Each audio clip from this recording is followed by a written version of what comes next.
There was an article that was purported to have been written by her in one of the magazine, one of the Star or whatever those terrible things are, in which she made certain assertions and accusations that none of us ever believed a word of it. What if television's most beloved family said goodbye twice, and the second time destroyed everything? Could a simple scheduling mistake erase 11 years of perfect nostalgia? And why did ABC executives fight so hard to stop one father's final words to America?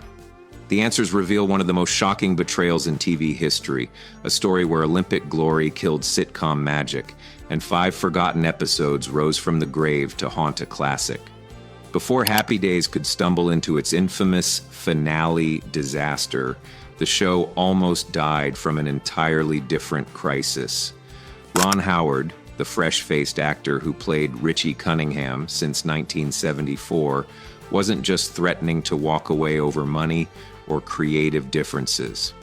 According to the source document, he was ready to quit over 2 words ABC wanted to add to the show's title.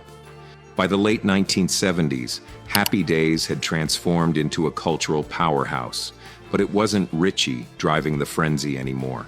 Arthur Fonzarelli, played by Henry Winkler, had stolen the spotlight with his leather jacket, motorcycle, and signature "I." Kids mimicked his style.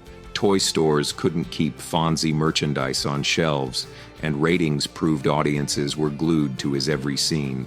A BC executive saw dollar signs and floated a dangerous idea: rename the show Fonzie's Happy Days. For Ron Howard, this wasn't just a title tweak. The source reveals it felt like a personal insult. He had built Richie Cunningham into one of television's most recognizable characters, anchoring the show's heart and narrative. Being pushed into second place in the very series he helped launch felt like professional betrayal. In a tense meeting with creator Gary Marshall and network brass, the 21-year-old Howard didn't hesitate. According to the document, he told them flatly, if the title changed, he was out. No bargaining, no second thoughts. Industry insiders were stunned. Young actors didn't defy the network machine, especially not over something as small as a title. The twist that saved Happy Days? Henry Winkler himself sided with Howard. The source quotes Winkler, telling executives, "Why fix it if it's not broken? My success depends on the ensemble I'm in." That solidarity killed the title change. Marshall backed his actors, preserving Happy Days as the ensemble classic fans remember today. But this victory came at a cost.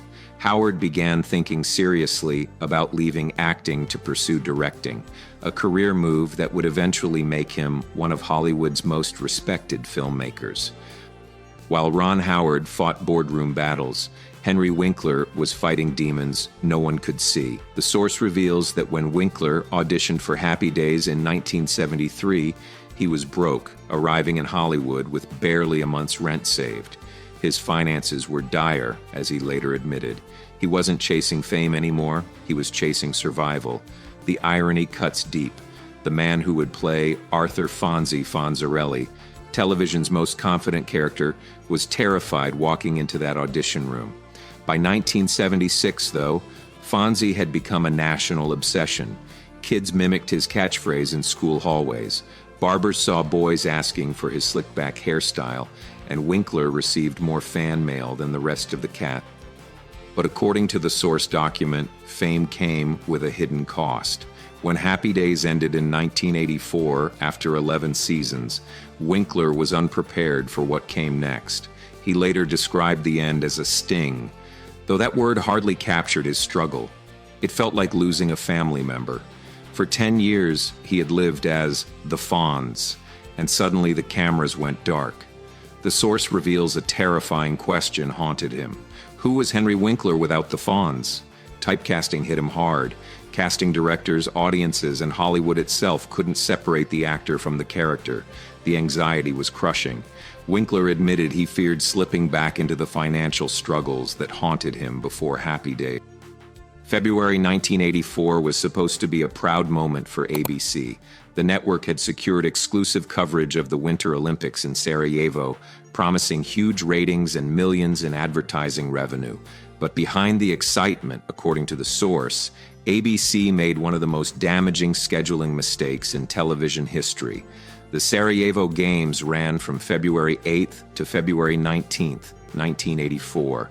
ABC cleared its primetime slots for nightly Olympic coverage, which meant several shows were pushed out of their usual time slots, including Happy Days, already in its final season. The displaced episodes weren't random filler.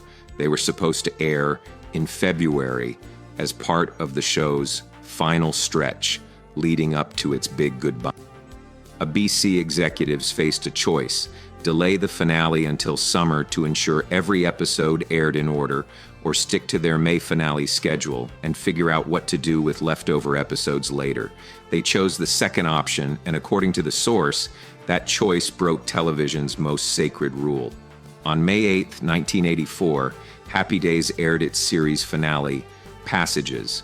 The source describes it as an emotional farewell. Joni and Chachi got engaged.